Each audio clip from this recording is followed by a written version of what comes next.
your hand on your heart and say after me, this is how I feel. This is how I feel. One more time, this is how I feel. This is how I feel. And then put your hand in your hand and say, this is how I do. This is how I do. One more time, this is how I do. This is how I do. Life, therefore, is practiced and experienced on those three levels. The level of the head, what is it that I'm thinking? The level of the heart, do I have passion for what I want to do? The level of the hand, how do I convert what I'm thinking and what I am feeling into what I am doing? Success, therefore, is the speed you have to reduce the distance between your thoughts and your hand. Many dreams remain trapped in the pipeline. If you don't have a way of reducing that distance, poverty would be your middle name. What do you think? What do you feel? And what do you do? Within these three levels of life, as it were, the thought pattern addresses the first field. The first field. I come from an organization called Farmers of Thought, where we are using modes of practical education and converting them into thinking and psychological tools to effect mind shifts, to effect paradigm shifts, to effect indigenous governance ways of thinking. So I speak once, you hear me 3 times.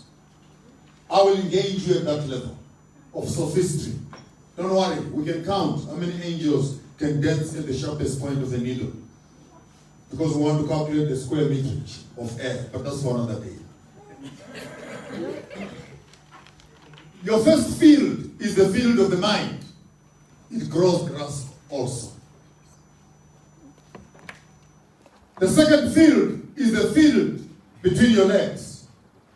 It grows grass also. The third field is the field underneath your feet. It grows grass also. Question number 1. Who is planting in your field? Who is planting in your field? Who is planting in your field? Is it safe that we give people land underneath their feet when they don't have land between their legs and they don't have land between their 2 ears? The software, therefore, controls the hardware. When the face is beautiful and the software is not working, hardware always suffers. Yes. When a country is beautiful, but the brains of the country are not working, the resources will always suffer. The psychological conversation, therefore, needs to take place at 3 levels. The level of thought, the level of ownership and posterity, and the level of resource and land. Bearing in mind, you already have those 3 pieces of instinct as part of who you are, African child. Stretching our minds, therefore, further. When we control the quality of our thinking, we can control the activities of our second instinct. And we will have power of our third instinct. To develop a leader, therefore, I've come up with 2 central conversations I want to have with you this afternoon. Conversation number 1 is entitled, So You Want to Be the Master. The blue booklet that you are holding in your hands. I picked up a psychological, theological, theosophical concept of taking ordinary stories, extrapolating them into proverbs and into parables.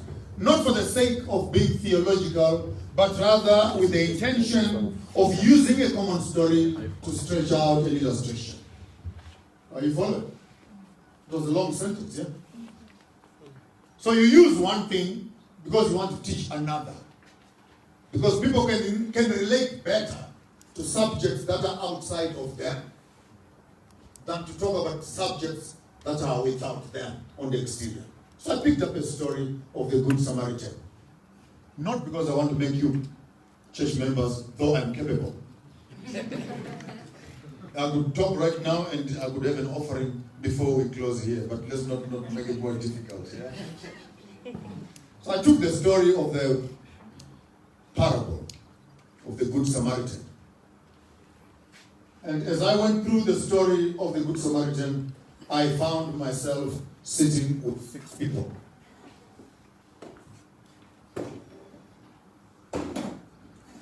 They were sitting here on the front side, 6 people. The first person that I met, and again when I talk once, you hear me? 3 times. 3 times. At your personal level, at your office level, and at your national level. So that your mind must constantly be jogging between yourself. Think globally, act locally, they say. So I found 6 people sitting in that story. The first chair belonged to the man I called Mr. Walker. Mr. Walker, every time he's confronted with things that are difficult, he walks away. Mr. Walker actually walks away from Jerusalem. Everything is there. Mr. Walker walks away. People who in the midst of their relationships, when things get difficult, they just walk away. Johnny Walker keeps on walking. And he walks away and he comes to number 2.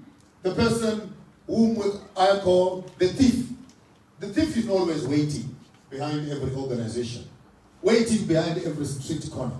Every time your money seems not to be in your hands, the thief is waiting with their long nails to stretch some into their own pockets.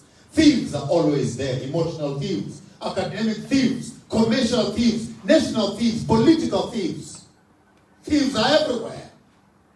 Waiting for Mr. Walker, who thinks that is a gift to mankind. And he fell into their hands. They beat him up. Politically, we are beaten. Medically, we are beaten. Academically, we are beaten. Socially, we are beaten. To a point that some of us think we are alive, but we are lying down here half dead. Then religion comes along. Chair number 3. Finds us lying on the ground when no one can assist us. Come around and look at our condition. And they looked up into heavens, looked into themselves and says, I have an appointment with deity. And if should I waste my time helping you on the ground, the one I am serving there would not be happy. But are you not the right man who must stop and help you? But if I touch him and he dies in my hands, I will have 7 days of cleanliness. But will God not understand? No, religiously, I am bound by my regulations. And he walks away. But good luck to you. You are lying on a good place. Others will find you. And for sure, just as he walks away, the Levite comes in. Who is the Levite? It is that person in an office who will never do anything right except of copying what the wrong person in front has done. So they arrived also in the same space. Found the man lying on the ground. Looked at the boss. Looked at this one.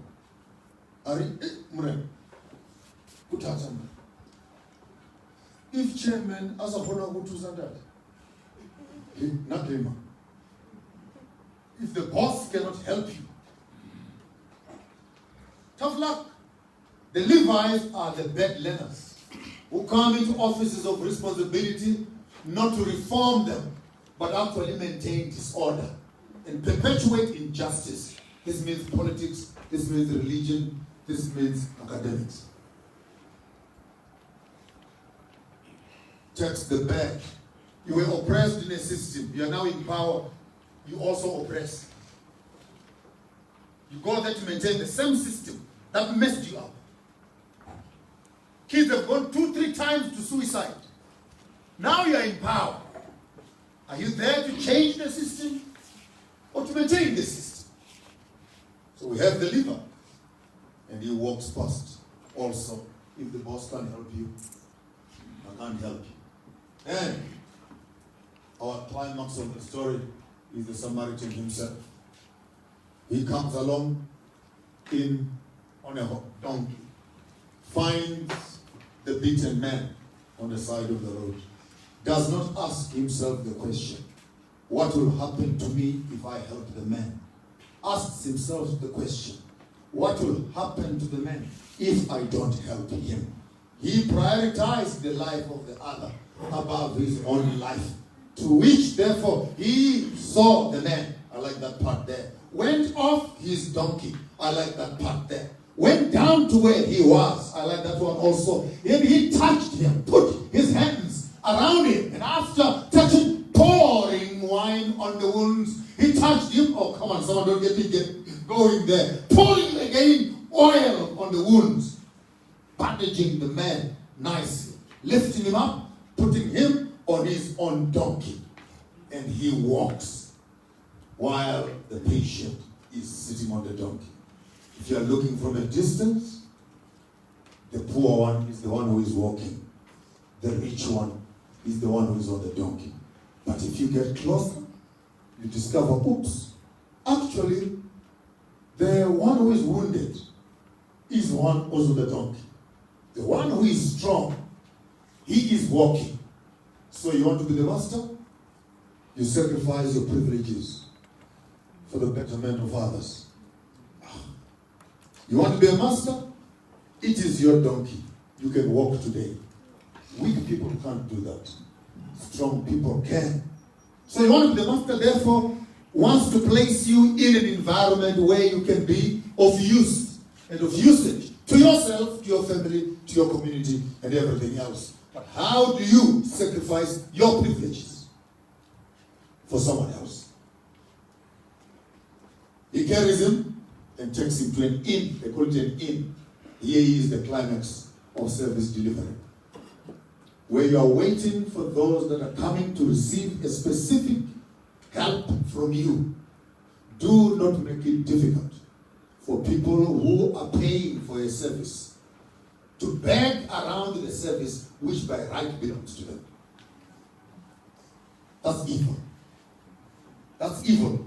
That you want to be given chocho for what you are paid for. That's evil. Corruption starts right there. Are you prepared to pay the price of honesty? Takes him to an inn. When they get to an inn, the man is checked in, the man is fully paid for, and the man walks away. And then the question I ask you directly, on the 6 people that are sitting on the chairs here, where are you sitting?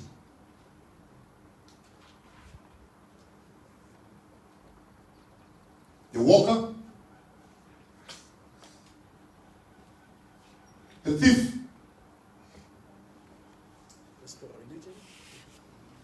the religious bigot, the bedlaner, the good man, or the service deliverer. That's the choice of leadership that we are talking about. So that firstly, on the booklet that you have, and for the last 5 minutes, I'll take you through what I call a thinking tool, something that I'm holding in my hand. Something I'm holding in my hand here. And I think I would want to work from the microphone a little bit, then I can make my illustration.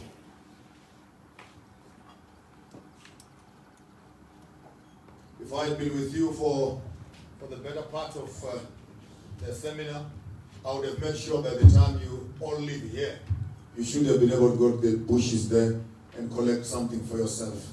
And we mold what I've come to term thinking tools. Thinking? Tools. I want you to draw it on your page, please. It's all copywritten by me for free to you. You can make yourself one. You draw a nice straight line. Make it thick. Just across, yes. Excellent. Then on it, I want you to put 3 rings. 1, 2, no, 4 rather. 1, 2, 3, 4. Yes. Go 1, 2, 3, 4. Is how easy it is to fail an examination? Yeah? As easy as this, you know. Draw a line cut it 4 times. You're already speaking in tongues there. That's fine. So in the 4 lines, I want to make sure that you have 3 spaces on your 4 lines. That's all. You should be looking at a straight line that has 3 spaces and 4 lines that are coming out of that. I want to call that a thinking tool. So you go home, you can make yourself something more fancy than mine, but the idea is okay. This is the mind of an African. This is your mind. This is your software, which must pierce through the entire civilization of this world. Inside them, all of them, Africa is there. So you begin to use small little tools which we inherit from our forefathers, and they just seem like useless pieces of tools. By the time I'm done with you today, you'll be carrying a piece of stick like this, and it's a library to you. I will introduce you to the quadrants of thought. Allow me to go for some psychological mind fly away. Is that fine? Yes. Is that fine? All right, let's get started. If I get lost in the conversation, we are in the zone, yeah? The first space at the bottom, that's your historical hand. Where are you coming from? What was it like in the past? That's your history. Hold it dear. Know yourself. The second gap is your present. Where are you now? What are you doing? With who are you doing what you are doing? Are you informed by the past while you are effecting the present? And the last piece is the future. Time that stands, that invasive element of nature. Those who saw her, they say she was yesterday. Those who kissed her, they can only speak, it was earlier on. And those that are lazy are still waiting for tomorrow. But no one has ever seen tomorrow, and no one has departed from yesterday. Time, that evasive element. Oh, I had to write a poem for you on the spot. Oh, come on, guys. Yes. Oh, come on, man. How are you? It just dropped in my spirit while I'm doing this. So you have your past, you have your present, then you have your future. History, contemporary, projections into the future. While they're talking 4IR, I wrote a paper the other day, 7IR. Because while you're wasting time with infrastructure on 4IR, which might not be relevant in 5IR, why not just talk about 7IR? And then deal with 4IR. I don't know if I'm R, there's too much R in here. But it makes sense. It makes sense. So you have your past, you have your present, and you have your future. The 4 divisions that you have, the first one we call it Ubuntu. Ubuntu. That is us. 2. Sons of Kemet. 2. Bantu. Umuntu. Gabantu. Maye ngumuntu akabe nobuntu. Maye ngesinabuntu uyinto. Hey, come on guys, I'm trying. So the first ring here would represent Ubuntu, our cultural wealth, or source of wisdom without libraries. The library of a white man is in the books. Or don't we spend time fighting to read those books? But the library of a black man is in the stones, and it's in the spirit. Walk into any cave, you'll find that we were here. Did we write our history? Has history not redeemed our shame to know that we started writing before the world learned how to write? So you can write words. Yes. We will draw pictures of our own reality. Yes. The second ring, therefore, let's send it to the east, which are the Chinese. Who are they? Eastern mysticism, theories of life, from politics to agriculture to health and etc. The Eastern have a way they do their business. does the African continent, the South, understand the same? Ring number 3. Let us go to Europe with their appetite of things, the machination of the whole world, and turning Africa into another New York, a jungle state. Here we are, and being pronounced later on we're in the concrete jungle. What quality of air will we breathe? What kind of water will we drink? Here in the emblems of European colonization, what do they want us to become after the storm? You look into their ideologies. How do they deal with people? How do the Chinese deal with people? How do Africans deal and work with people? The last ring then speaks of the Americans, the Western. If you're smart enough in your mind, I've given it to you in a linear form, you can actually make this into a compass. Then when you are thinking like the Northerners, you know you're talking about Europe. When you're thinking about the Easterners, you know you're thinking about the Chinese. When you think about the Westerners, that becomes America for you. When you're thinking about the Southerners, that's where we are. World views, therefore, must be at a global level of thought. So by holding my stick, and while you ask me a question, and I move my stick between certain points, already calibrated in my space of understanding, as I am making my decisions, I remain globally connected, very much proud of identity of who I am, and how, as Africans, can we place ourselves into the economy, politics, the spirituality of this world. How can we begin to develop these kind of brains?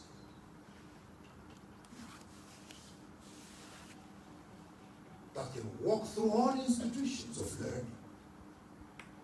There inside them, place the spirit of Ubuntu for us to build a nation that does not fight for bread.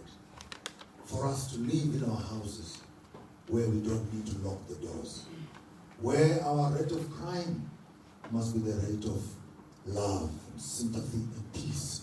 When will we reach that moment where we will transform the institutions from within so that our politics and our religion, our education, our marriages, our children, our wives, our brothers and sisters should be at the center and central part of our organizations.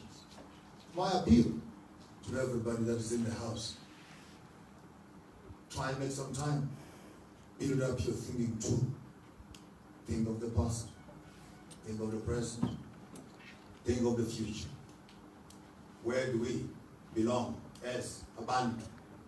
How do the Chinese deal with us on this issue? How do the Europeans deal with us? Ultimately, how do the Americans deal with us? In the same stick again, the other day I sat down to think, and my mind went on a journey. This could be the level of my knowledge, that which I'm learning. Formal and informal education filters itself somewhere where when you think that I have knowledge, it means that I have power. And I struggle to understand concepts of power. Because those that have magic say it is power. Those that do witchcraft say it's power. Those with money say it's power. Politicians say it's power. But we only understand that you are only as knowledgeable as the way you express your power. But even when you have power, you need to learn how to gather wisdom. Because wisdom gives you access on how to spend power and impact people with knowledge. Therefore, wisdom on her own, she's actually a spiritual gift. Where every child moves away from the space of the ordinary into the space of the extraordinary. There, they dance in the wind. There, they live in spaces of unlimited resources. There, nothing is impossible. They can walk underneath the water, they climb mountains high without return. There, they are chased and no one kills them. There, there's the spirit of seven spirits. They die and fly. Wake up in the morning, I had a nightmare. There, in the space of the Spirit, where it's happening. Then the information from the Spirit is downloaded into the space of the mind. The mind looks for the technology to convert this wisdom, functioning now in the mind, to be translated from the mind into the world of the voice. And the world of the voice then speaks the world of material. So if you have material, it does not mean that you have the voice. But if you plug into the voice, into the mind into the Spirit, wow, we have access to information and units. You download into your mental space, into your heart space. Your voice must hear your mind and speak what is not yet to be. Then you have become a conduit of light from one generation to another. This is how I want you to think. This is how I want you to feel. This is how I want you to do.